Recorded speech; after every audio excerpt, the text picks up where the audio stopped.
The boxes teetered precariously, threatening to spill their contents of mismatched mugs and half-read novels. I wiped the sweat from my brow, the humid Georgia air clinging to me like a second skin. Moving day. Again. This time, though, felt different. This wasn't just another apartment closer to the university or a slightly bigger fixer-upper. This was the house on Whispering Creek, a sprawling Victorian with peeling paint and a yard that seemed to swallow the sunlight whole. My parents, bless their overzealous hearts, had declared it full of potential and charmingly rustic. I just saw a lot of work. My sister, Mooney, hummed along to the radio, unpacking a box of kitchen gadgets with unnerving cheerfulness.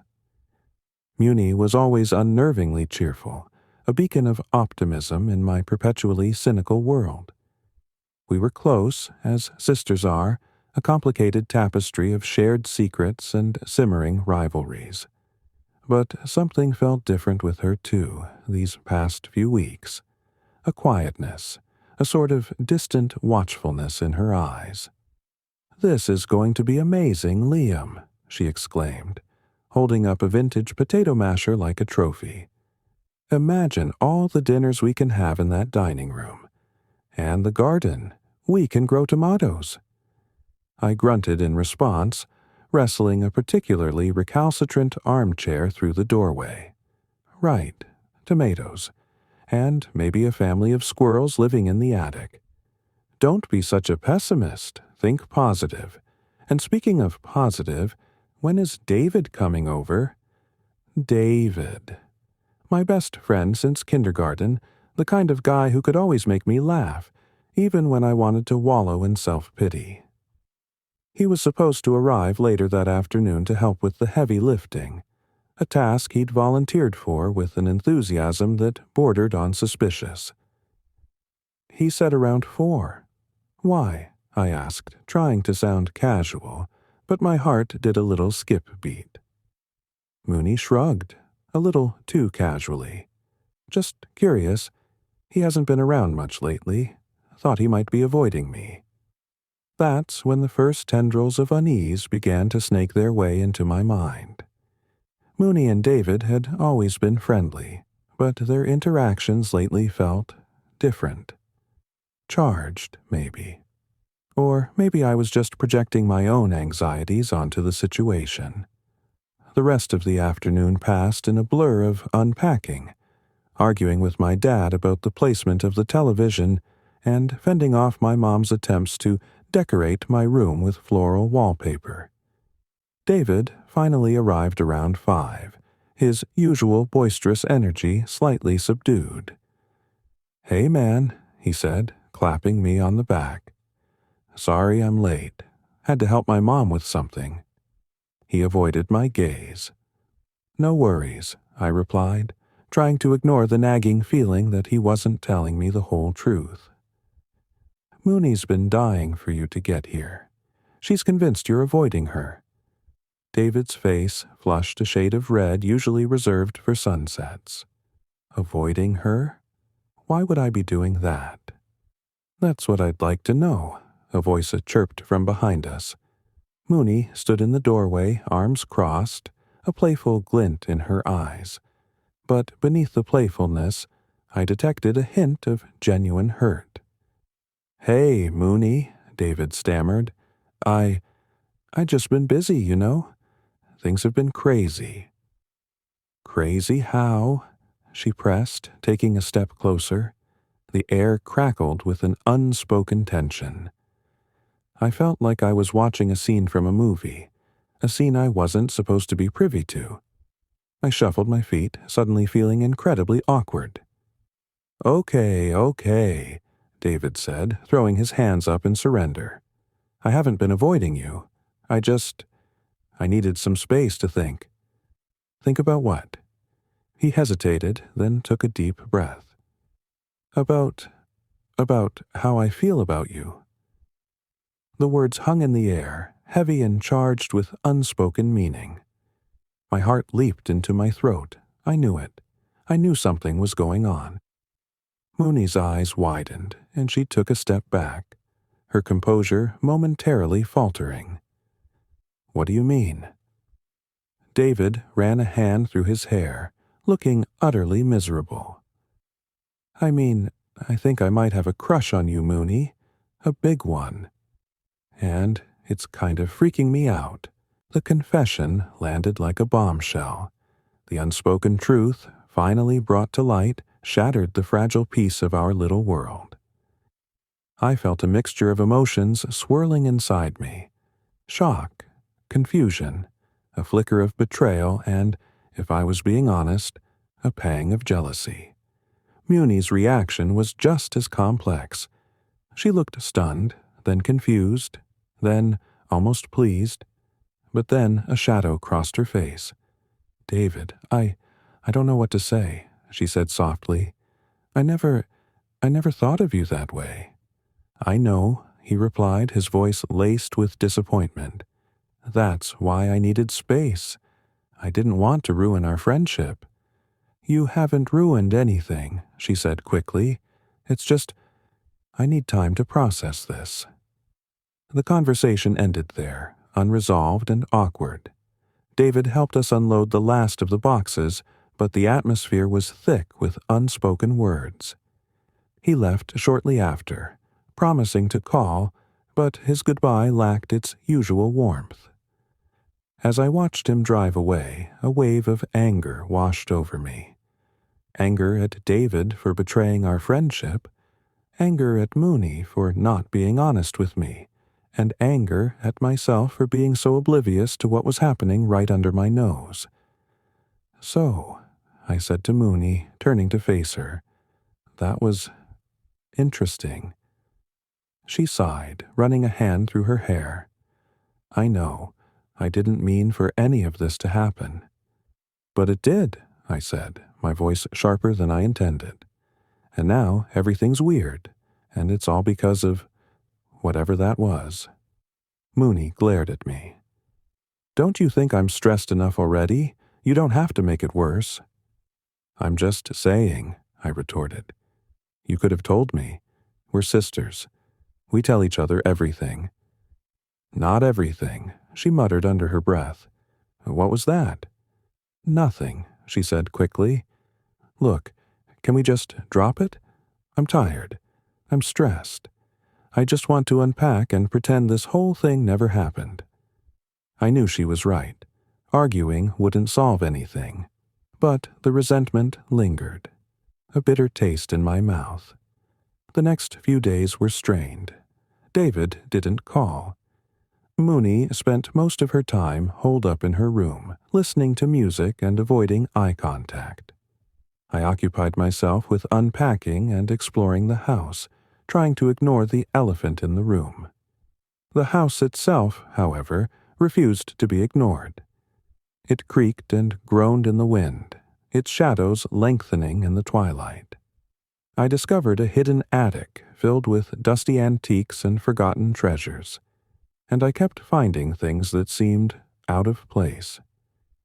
A single red rose on the porch swing, a handwritten note tucked into my textbook, a lingering scent of sandalwood in the air. At first, I dismissed them as coincidences. But then, things started to escalate.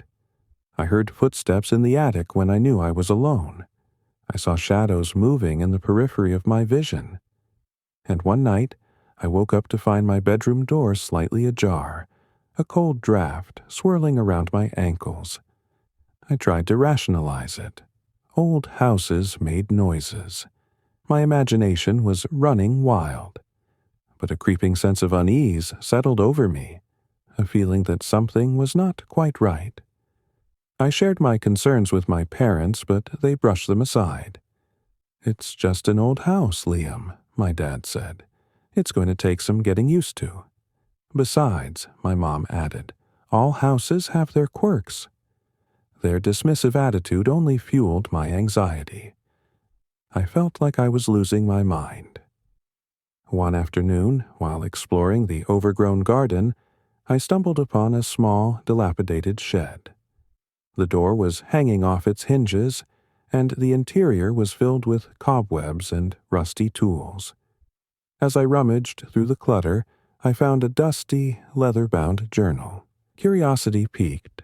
I opened it and began to read. The journal belonged to a woman named Eliza, who had lived in the house in the late 1800s. Her entries chronicled her life, her dreams, her loves, and her losses. As I read, I became increasingly captivated by her story. Eliza wrote of a secret love affair with a man named Thomas, a forbidden romance that defied social conventions. She described their clandestine meetings in the garden, their whispered promises under the moonlight, and the devastating consequences of their betrayal. As I delved deeper into the journal, I realized that Eliza's story mirrored my own anxieties, the fear of betrayal, the pain of unrequited love, the uncertainty of the future. All these emotions resonated within me. And then I read something that sent a chill down my spine. Eliza wrote of a curse placed upon the house by a jealous rival. The curse, she claimed, would bring misfortune and heartbreak to anyone who dared to live within its walls. I slammed the journal shut, my heart pounding in my chest. It was just a story, I told myself, a fanciful tale written by a woman with too much time on her hands. But the seed of doubt had been planted. That night, I couldn't sleep. I tossed and turned in my bed, my mind racing with thoughts of Eliza's curse, David's confession, and the strange happenings in the house. I felt like I was trapped in a nightmare that was slowly bleeding into reality. Finally, I couldn't take it anymore. I got out of bed and crept down the hallway to Mooney's room. I hesitated for a moment, then knocked softly on the door. "Mooney?" I whispered. "Are you awake?" There was a long pause, then the door creaked open. Mooney stood in the doorway, her eyes red and puffy. "What is it, Liam?" she asked, her voice barely above a whisper. "I need to talk to you," I said. "Can I come in?" She nodded, stepping aside to let me enter. Her room was dimly lit, illuminated by a single bedside lamp. The air was thick with the scent of lavender and unspoken sadness. I sat down on the edge of her bed, and she sat beside me, pulling her knees up to her chest. "I know things have been weird between us," I said, "and I'm sorry. I was being a jerk." Mooney sighed. "It's okay. I understand. It's just, everything's so complicated right now." "I know," I said, "but we need to talk about it. About David, about the house, about everything." She looked at me, her eyes filled with a mixture of apprehension and relief. "Where do we start?" "Start with David," I said. "What are you going to do?" She hesitated, then took a deep breath. "I don't know. I really don't. I care about him, I do. But I don't know if I feel the same way he feels about me." "You need to be honest with him," I said.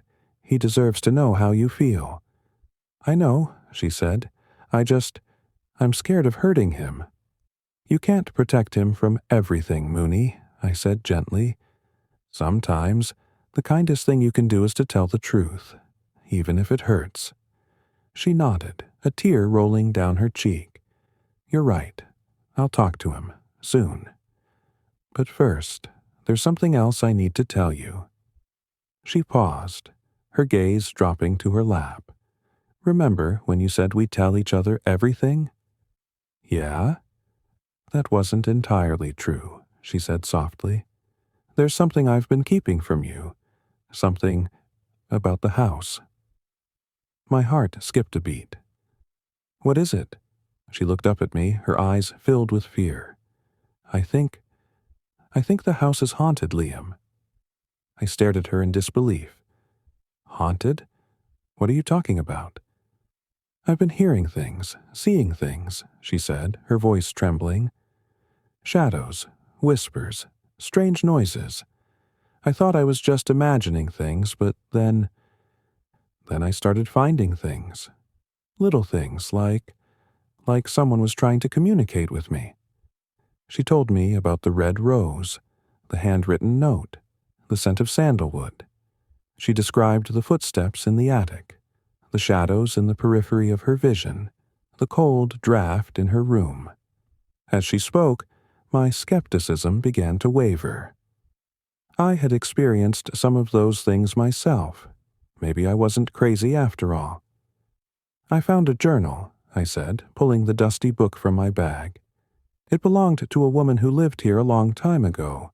Her name was Eliza. She wrote about a curse. Mooney's eyes widened. A curse? What kind of curse? I told her about Eliza's story, about her forbidden love affair, her jealous rival, and the curse she believed had been placed upon the house. "Oh, my God," Mooney whispered, her face pale. "Do you think it's real?" "I don't know," I said, "but I think we need to find out. We need to figure out what's going on in this house before it's too late." Together, we spent the next few days investigating the house, searching for clues and trying to unravel the mystery of Eliza's curse. We reread her journal, poring over every detail, looking for any hint that might explain the strange happenings. We discovered a hidden room behind a bookshelf in the library, a room that had been sealed off for decades. Inside, we found a collection of old photographs, letters, and other artifacts from Eliza's life. As we examined the photographs, we found one that caught our attention. It was a picture of Eliza and a man standing in the garden, their faces radiant with love. The man was handsome, with dark hair and piercing blue eyes. "That's Thomas," Mooney whispered, pointing to the man in the photograph, the man Eliza loved. We turned the photograph over, and on the back we found a handwritten inscription, "Forever and always." "That's so sad," I said. "They look so happy. What happened to them?" We continued to search through the artifacts, hoping to find some answers. We found letters from Thomas to Eliza, filled with passionate declarations of love and promises of a future together. But then we found a letter that changed everything. It was a letter from Eliza to Thomas, a letter filled with despair and heartbreak. "My dearest Thomas," the letter began, "I can no longer bear this secret. My rival has discovered our love, and she has vowed to destroy us both. She has threatened to reveal our affair to my husband, to ruin my reputation, and to take everything I hold dear. I cannot risk causing you any further pain. I must end this. I must break free from this curse. I must protect you, even if it means sacrificing my own happiness. I will never forget you, Thomas. You will always be in my heart, but I can no longer see you. I must disappear from your life forever." The letter ended there, unfinished and incomplete. We searched for other letters, for any indication of what happened next, but we found nothing. "Oh, my God," Mooney whispered, tears streaming down her face. "She left him. She sacrificed everything for him." "But why?" I asked. "Why didn't they just run away together? Why did she give up?" "Because of the curse," Mooney said. "She believed that the curse would destroy them both if they stayed together." "But curses aren't real," I said. "They're just stories." "Maybe," Mooney said, "but maybe they're not. Maybe Eliza believed in the curse so strongly that it became real for her. Maybe it shaped her decisions, her actions, her entire life." As we sat there, surrounded by the remnants of Eliza's life, we realized that we had stumbled upon something much bigger than ourselves. We had uncovered a tragic love story, a story of sacrifice, betrayal, and the enduring power of belief. And we realized that we had a choice to make. We could let Eliza's curse continue to haunt the house, to shape our own lives, to dictate our decisions. Or we could break free from its hold, to rewrite the ending, and to create our own destiny. We decided to do something that Eliza couldn't do, to face our fears, to confront our demons, and to fight for the love and happiness we deserved. First, Mooney decided to talk to David. She invited him over to the house and told him everything, about her feelings, about her fears, and about Eliza's curse. "I care about you, David," she said. "I really do, but I don't know if I'm ready for a relationship. I need time to figure out what I want, what I need, and who I am." David listened patiently, his eyes filled with understanding. "I get it," he said. "I'm not going to pressure you. I just wanted you to know how I felt." "Thank you," Mooney said, tears welling in her eyes. "That means a lot to me." "So," he said, a playful glint in his eyes, "does this mean we can still be friends?" Mooney smiled, relief washing over her. "Of course we can. Best friends. Always." And with that, the tension between them dissolved. They laughed, they talked, and they reminisced about old times. It was like nothing had ever changed. Next, we decided to confront the curse. We gathered all the artifacts we had found, Eliza's journal, the photographs, the letters, and we took them to the garden, the place where Eliza and Thomas had shared their secret love. We built a bonfire, a symbol of transformation and renewal. We read aloud from Eliza's journal, sharing her story with the wind and the trees. We spoke of her love for Thomas, her fears, and her sacrifices. And then, one by one, we tossed the artifacts into the fire. We watched as the flames consumed them, as the past was reduced to ashes. As the fire burned, we spoke our own intentions. We declared our commitment to living our lives to the fullest, to embracing love and happiness, and to breaking free from the chains of the past. We forgave Eliza for her choices, for her fears, and for her belief in the curse. And we forgave ourselves for our own doubts, anxieties, and insecurities. As the fire died down, a sense of peace settled over us. We felt lighter, freer, and more connected than ever before. That night, we slept soundly, without nightmares or strange noises. The house felt different, calmer and more welcoming. The curse was gone, its power broken by our courage, our honesty, and our love for each other. And in the days that followed, things began to change. David and Mooney rebuilt their friendship, their bond stronger than ever before. I started to appreciate the house on Whispering Creek, its quirks and its charm, and my parents, seeing our happiness, finally stopped trying to decorate my room. One afternoon, while working in the garden, I stumbled upon something unexpected. Beneath a rose bush, I found a small wooden box. Curiosity piqued, I opened it and found a single object inside, a silver locket. The locket was engraved with the initials EM and TB. I recognized the initials immediately, Eliza Miller and Thomas Bennett. I opened the locket, and inside I found two tiny photographs. One was a picture of Eliza, radiant and smiling. The other was a picture of Thomas, his eyes filled with love. I closed the locket, my heart swelling with emotion. Eliza and Thomas may not have had a happy ending in their own lives, but their love had endured, transcending time and space. I decided to keep the locket, a reminder of their story, a symbol of hope and the enduring power of love. And as I stood there, in the garden, with the sun shining on my face and the scent of roses in the air, I realized that the house on Whispering Creek wasn't cursed after all. It was blessed. Blessed with the love and memories of those who had lived there before us, and lessened with the potential for new beginnings and happy endings. The day had started like any other. I was 15 years old, and taking the train by myself was nothing new.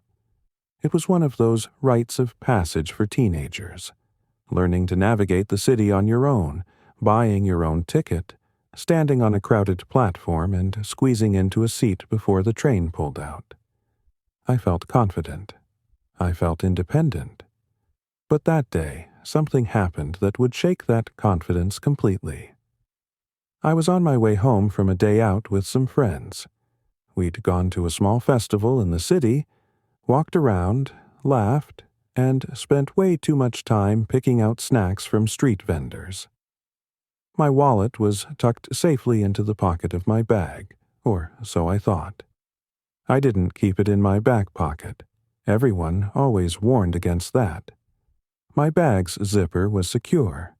I felt pretty street smart. The train ride itself was uneventful at first. I found a seat near the window and leaned my head against the glass, letting the hum of the engine and the rhythmic clatter of the tracks lull me into a semi-relaxed state. The train was crowded, as usual. People packed in with bags, phones, and books. It wasn't unusual for someone to bump into you or brush past you as they moved to get off at their stop. I barely noticed it anymore. Halfway through the journey, I reached into my bag to take out my phone, only to realize that something didn't feel right. My wallet wasn't where it usually was.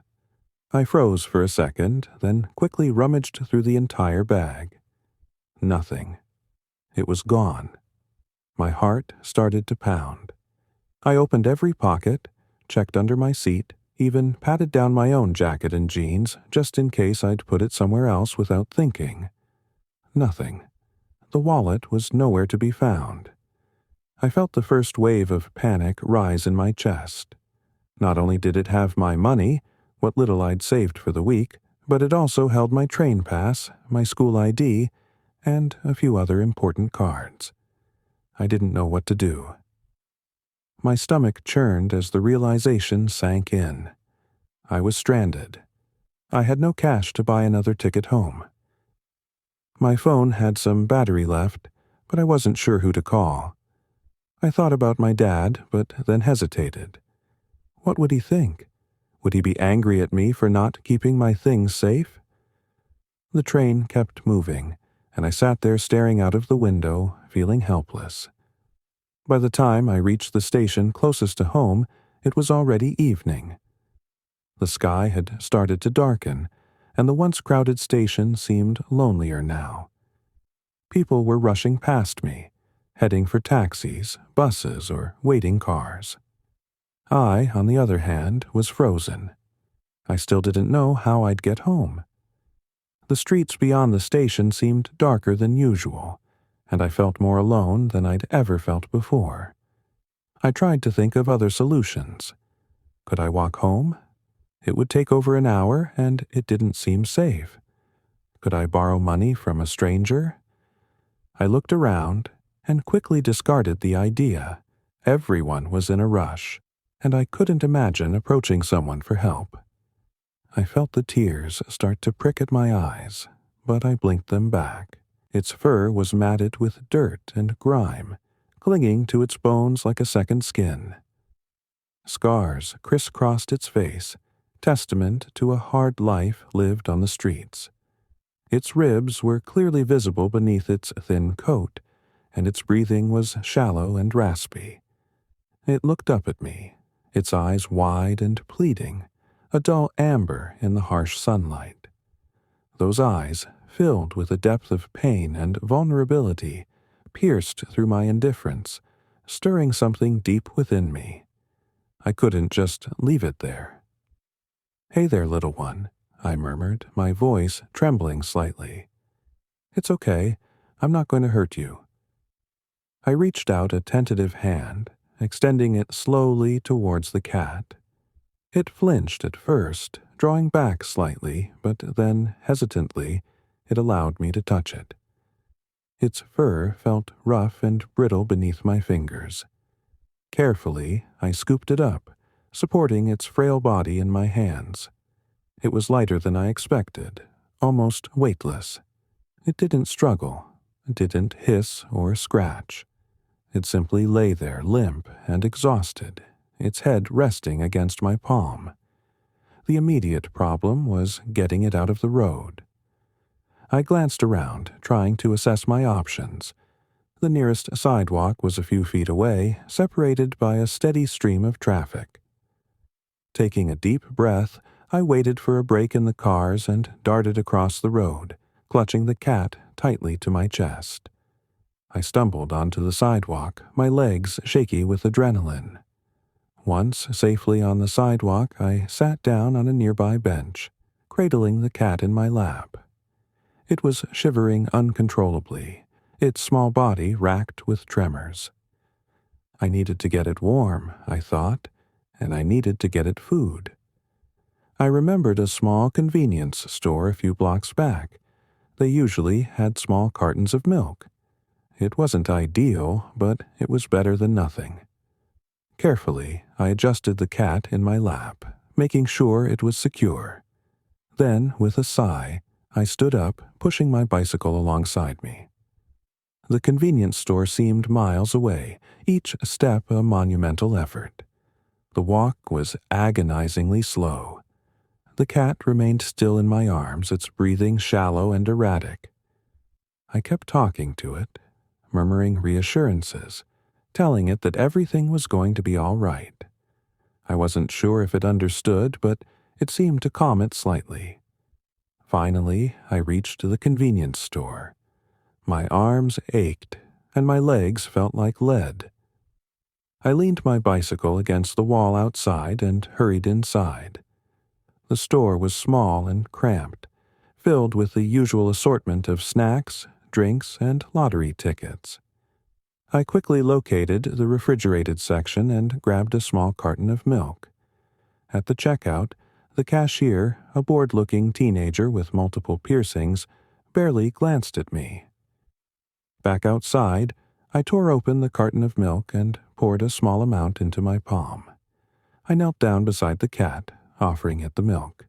"Come on, little one," I coaxed. "Drink up. It'll make you feel better."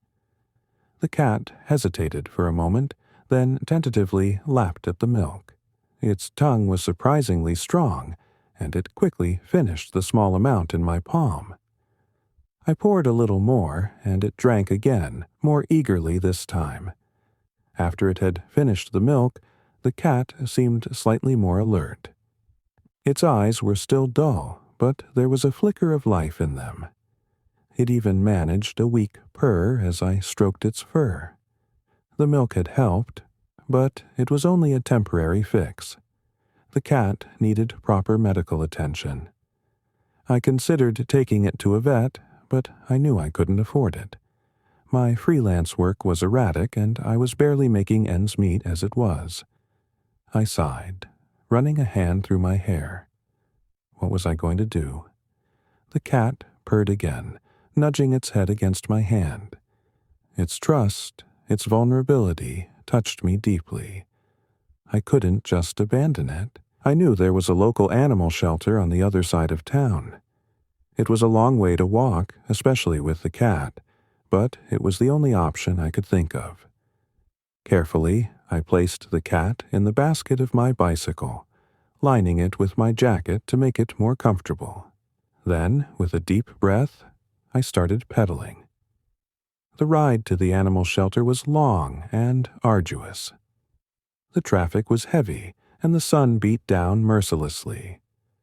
The cat remained quiet in the basket, occasionally shifting its position but mostly just resting. I stopped frequently to give it water and to make sure it was still comfortable. I talked to it constantly, telling it about my day, about my work, about my hopes and dreams. It was a one-sided conversation, but it helped me to pass the time.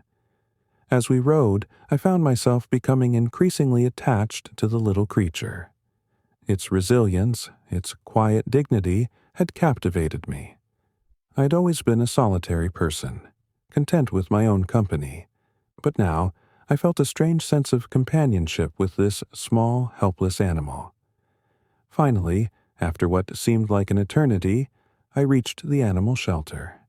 It was a small, unassuming building, tucked away on a quiet side street. I parked my bicycle outside and carefully lifted the cat out of the basket. The shelter was clean and well-maintained. The air was filled with the sounds of barking dogs and meowing cats. A woman with kind eyes and a warm smile greeted me at the front desk. "Can I help you?" she asked. "I found this cat," I said, holding out the cat for her to see. "It was in bad shape. I think it needs medical attention."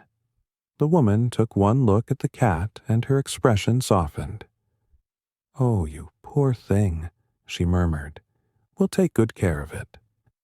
She led me to a small examination room and gently took the cat from my arms. She examined it thoroughly, checking its temperature, its breathing, and its overall condition. "It's in pretty rough shape," she said. "It's malnourished, dehydrated, and it has a bad infection. But we can help it. We'll give it antibiotics, feed it a special diet, and make sure it gets plenty of rest." I felt a wave of relief wash over me. The cat was in good hands. It would be safe, warm, and cared for. "Thank you," I said, my voice choked with emotion. "Thank you so much for taking it." I didn't answer. I couldn't. My emotions were too raw. I felt tears well up, and before I knew it, I was crying. Not quietly, either. People passing by turned to look. Some stopped to watch, murmuring to each other. It felt like the entire market was staring, and I hated it. I hated that I was making a scene, hated that my father looked so helpless, hated that I felt so powerless. My father placed a hand on my shoulder. "Son," he said gently, "I wish I could give you everything you want. But sometimes we have to wait. Sometimes we have to work for what we want. That's part of growing up." I sniffled, wiping at my face. The tears weren't helping anything. I nodded, not because I agreed, but because I didn't have the energy to argue anymore. We finished the rest of our shopping in silence. I felt hollow. That night, lying in bed, I couldn't stop thinking about the watch. I replayed the moment in the market over and over. The shop window, the gleam of the silver face, the feel of the black strap. My father's gentle but firm refusal, the laughter of my friends echoing in my mind. I couldn't shake the thought that they'd all see me as the kid who couldn't afford a nice watch, the one who wasn't good enough. The next day, I made a decision. I would find a way to get that watch. If my father couldn't buy it for me, I would earn the money myself. I didn't know how, but I knew I wouldn't rest until that watch was mine. I was 15, but in that moment I felt older, more determined. This was no longer just about a watch. It was about proving something to myself. I woke up early and walked to a small grocery store not far from our house. The shop was run by Malik Sahab, a stern but fair man in his 50s. He didn't tolerate laziness, and he had a reputation for being strict with his workers. I'd never considered working before, but I didn't care about the shop's reputation. I just needed a way to earn money. When I stepped inside, the store was already bustling. Customers were filling their baskets with flour, sugar, and cooking oil. Malik Sahab stood behind the counter, calculating totals with a no-nonsense expression. I waited until he was free, then approached him nervously. From the very first day, it was clear that this wouldn't be easy. I was up at dawn, unloading heavy sacks of flour and sugar from delivery trucks. I stacked shelves until my arms ached, swept the floor, and helped customers find what they needed. There was no room for mistakes. Malik Sahab kept a close eye on me, pointing out every little error. At first, I felt overwhelmed. I wasn't used to this kind of hard labor. My hands were blistered, my back sore, and my legs felt like jelly by the end of each day. But I didn't complain. I couldn't. I had made up my mind, and I wasn't going to quit. Every rupee I earned went into a small tin box I kept hidden in my room. I resisted every temptation to spend it, no matter how much I wanted a snack or a small treat. I just kept working day after day, week after week. As the months went by, I grew stronger. I learned how to carry heavier loads, how to stock shelves faster, how to handle customers without feeling nervous. Malik Sahab's constant corrections turned into occasional nods of approval. I felt a small sense of pride in the work I was doing, even though it was exhausting. But more than anything, I felt closer to my goal. Each day brought me one step closer to that watch. After 3 long months of early mornings, sore muscles, and countless hours spent stacking shelves, I finally had enough. I counted the money in my tin box over and over, just to make sure it was all there. When I was certain, I walked back to that shop in the market, my heart racing with anticipation. The watch was still there, gleaming in the same spot. I stepped inside, placed the money on the counter, and pointed to the watch. The salesman smiled as he handed it to me. I held it carefully, feeling the cool metal against my fingers. It was mine. I had earned it. The woman smiled. "I thought you might," she said. "We've been waiting for you to say that." I was overjoyed. I couldn't believe that I was going to be able to keep Lucky. A few days later, I officially adopted Lucky from the animal shelter. I brought it home to my apartment, where it quickly settled in. At first, I was worried about how I would manage to care for Lucky while still juggling my freelance work. But I soon found a way to make it work. I set up a cozy corner for Lucky in my apartment, complete with a comfortable bed, a scratching post, and plenty of toys. I made sure to take regular breaks from my work to play with Lucky, cuddle it, and give it attention. I even started taking it for walks in a nearby park, where it enjoyed chasing butterflies and exploring the grass. Lucky brought a new sense of joy and purpose to my life. It was always there to greet me when I came home from work, purring and rubbing against my legs. It kept me company while I worked, often curling up on my lap or sleeping beside my keyboard. It was a constant reminder that even in the midst of deadlines, stress, and the monotony of everyday life, there was always room for love, compassion, and connection. Lucky wasn't just a pet, it was a companion, a friend, a member of my family. It had come into my life at a time when I needed it most, and it had filled a void that I didn't even know existed.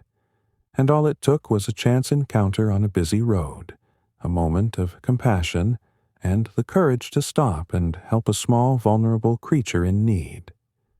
That single act of kindness had transformed my life in ways I could never have imagined. And from that day forward, I knew that I would never be the same.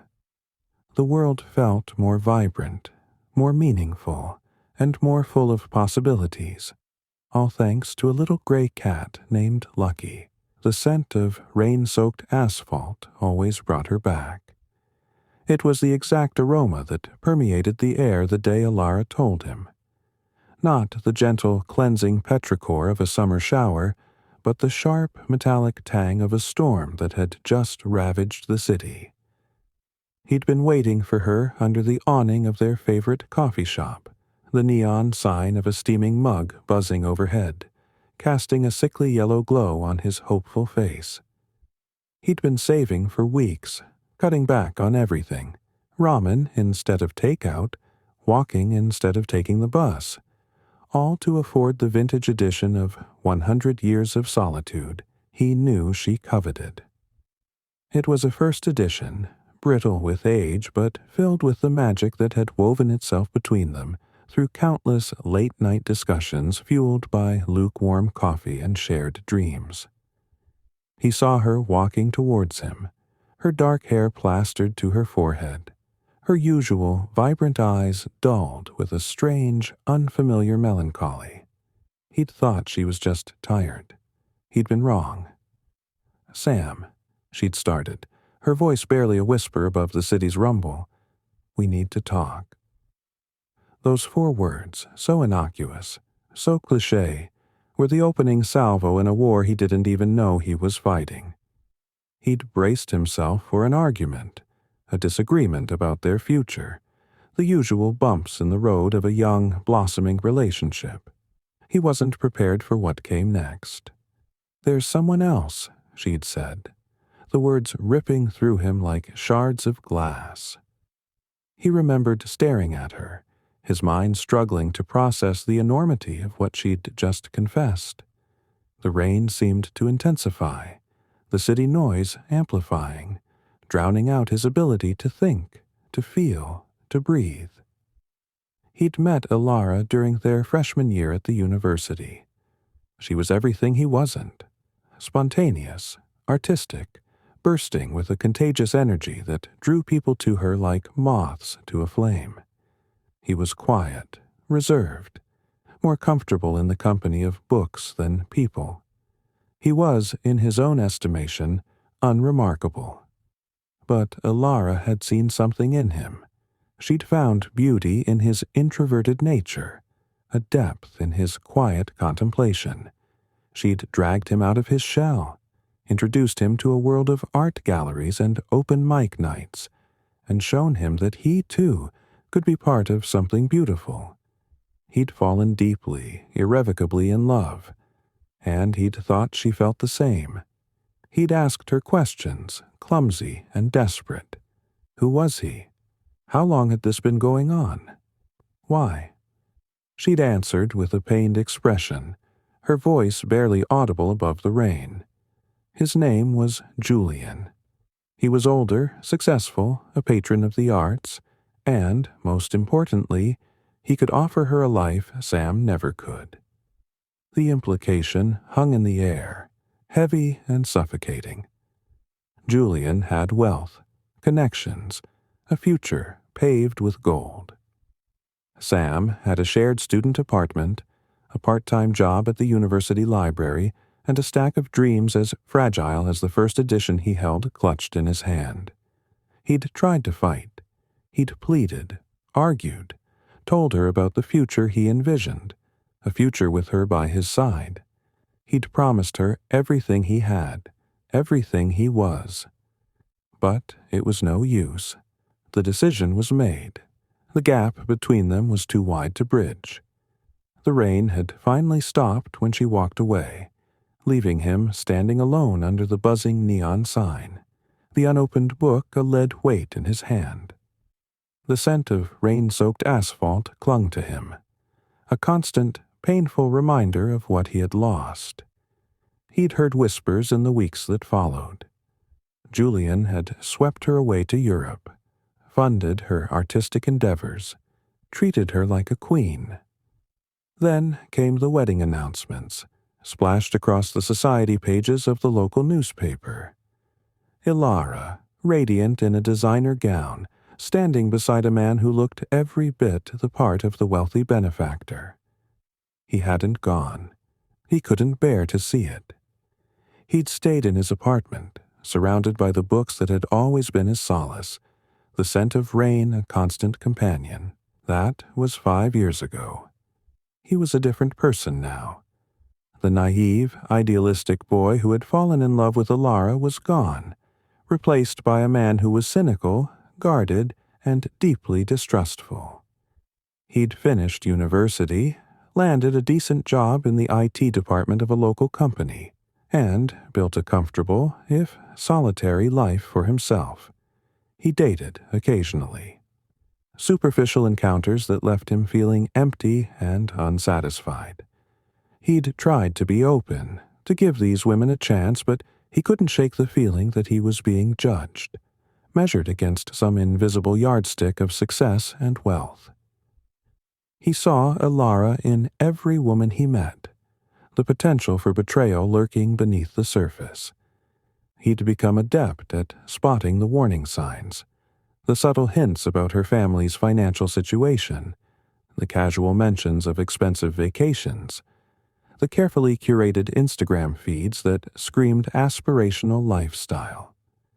He'd learned to cut things off before they could get too deep, to protect himself from the pain of rejection. He told himself it was self-preservation, a necessary defense mechanism against a world that seemed to prioritize status and money over genuine connection. But deep down, he knew it was more than that. It was fear.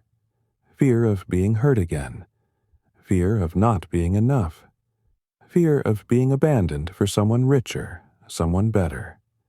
His friends tried to talk to him, to convince him that he was being unfair, that not all women were like Ilara. They told him he was generalizing, projecting his past experiences onto everyone he met. He knew they were probably right, but he couldn't help it. The wound was too deep, the scar too prominent. One evening, he found himself at a bar, nursing a beer and watching people interact. It was the kind of place Ilara would have loved, with its exposed brick walls, dim lighting, and live music. A young woman sat alone at the bar, sketching in a notebook. She looked familiar. He squinted, trying to place her. Then it hit him. He'd seen her at a gallery opening a few weeks ago. She was there, sketching in the corner, oblivious to the chatter and the flashing cameras. He remembered being struck by her intensity, her focus on the subject in front of her. He hesitated. He hadn't approached a woman on his own in years. The familiar anxieties began to surface. What if she rejected him? What if she was only interested in him for his money? What if? He took a deep breath and walked over to her. "Excuse me," he said, his voice a little rough. "I saw you at the gallery opening a few weeks ago. You were sketching." She looked up, startled, her eyes widening. "Oh, hi," she said, a small smile playing on her lips. "Yeah, I try to go whenever I can. It's inspiring." He forced himself to relax. She seemed genuine, unpretentious. "I'm Sam," he said, extending his hand. "Maya," she replied, shaking his hand. Her grip was firm, her eyes direct. They talked for hours about art, music, books, and everything in between. He learned that she was a struggling artist, working as a barista to make ends meet. She lived in a tiny apartment above a laundromat and poured her heart and soul into her art. He found himself drawn to her honesty, her passion, her lack of pretense. She didn't ask him about his job, his car, or his bank account. She seemed genuinely interested in getting to know him, the real him, not the carefully constructed persona he presented to the world. He felt a flicker of hope, a tiny spark in the darkness that had enveloped him for so long. Maybe, just maybe, he could open himself up again. Maybe he could trust again. He started seeing Maya regularly. They went to art galleries, listened to live music, walked along the waterfront. He found himself laughing again, something he hadn't done in years. He felt lighter. But the fear was still there, lurking beneath the surface. He found himself constantly searching for red flags, for signs that she was like Ilara, that she was only interested in him for what he could offer. One evening, they were having dinner at a small Italian restaurant. Maya was telling him about an upcoming art show she was participating in, her eyes shining with excitement. "It's a big opportunity for me," she said, "a chance to get my work seen by more people." He smiled, but a niggling doubt crept into his mind. Was this it? Was she setting him up? Was she going to ask him to invest in her career, to fund her dreams. He found himself pulling away, distancing himself emotionally. He made excuses to cancel dates, avoided her calls, retreated back into his shell. Maya noticed, of course. "What's wrong, Sam?" she asked one day, her voice filled with concern. "You've been acting different lately." He hesitated. He didn't want to hurt her, but he couldn't bring himself to be honest with her. He couldn't tell her about Alara, about his fear, about his inability to trust. "It's nothing," he said, avoiding her gaze. "I'm just busy with work." She didn't believe him. "That's not true," she said, her voice firm. "You're shutting me out. Why?" He couldn't answer. He just stared at her, his heart pounding in his chest.